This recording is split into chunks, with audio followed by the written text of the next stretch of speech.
मित्रों नमस्कार। खैंचो न कमानों को न तलवार निकालो, जब तोप मुकाबिल हो तो अखबार निकालो, अखबार निकालो, अखबार निकालो।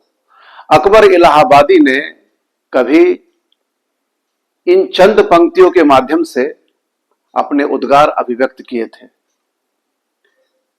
मैंने जब बीएचयू से पत्रकारिता की तो उस समय युवा जोश में पत्रकारिता करता था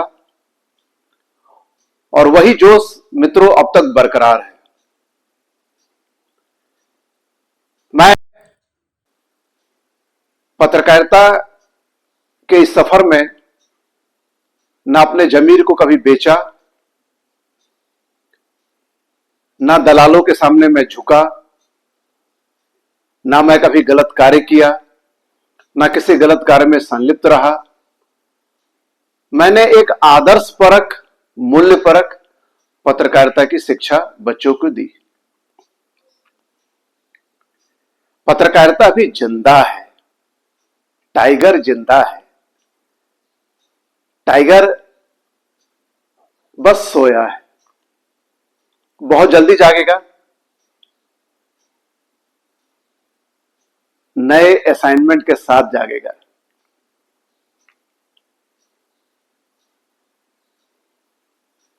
और हनुमान जी की असीम कृपा है। न पूछ मेरे सब्र की इंतहा कहां तक है, तू कर ले सितम तेरी हसरत जहां तक है। वफा की उम्मीद जिन्हें होगी उन्हें होगी, हमें तो देखना है तू बेवफा कहां तक है। फलक को जिद है जहां बिजलियां गिराने की, हमें भी जिद है वहीं आसियां बनाने की। लाख तलवारें बढ़ी आती हो गर्दन की तरफ, सर झुकाना नहीं आता तो झुकाएं कैसे।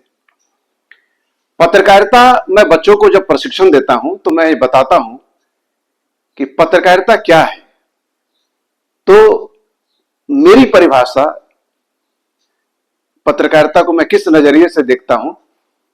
एक बार 1882 में चार्ल्स डाना ने कहा था कि when dog bytes a man it's not a news, but when man bytes a dog it became a news. कुत्ता आदमी को काटे तो खबर नहीं, आदमी कुत्ते को काट ले तो खबर। लेकिन मेरी परिभाषा कुछ अलग है और काशी हिंदू विश्वविद्यालय के गुरुओं ने मेरे रग रग में जिस पत्रकारिता को सिंचित किया वह यह बताती है कि पत्रकारिता एक आग है, पत्रकारिता एक ऊर्जा है, पत्रकारिता जीवन जीने की शैली है, भ्रष्टाचारियों का पर्दाफाश करने का एक जरिया है। अच्छा, पत्रकार कभी मौन रहे तो समझिएगा कि बहुत चिंता वाली बात है। अगर पत्रकार आ जाए किसी व्यवस्था में और पत्रकार चुप हो जाए तो बात बहुत ही घातक हो जाती है। मेरे मौन में ना जाने कितने समंदर और कितने महासागर छिपे हुए हैं, इसे आप न भाप सकते हैं न परिभाषित कर सकते हैं। और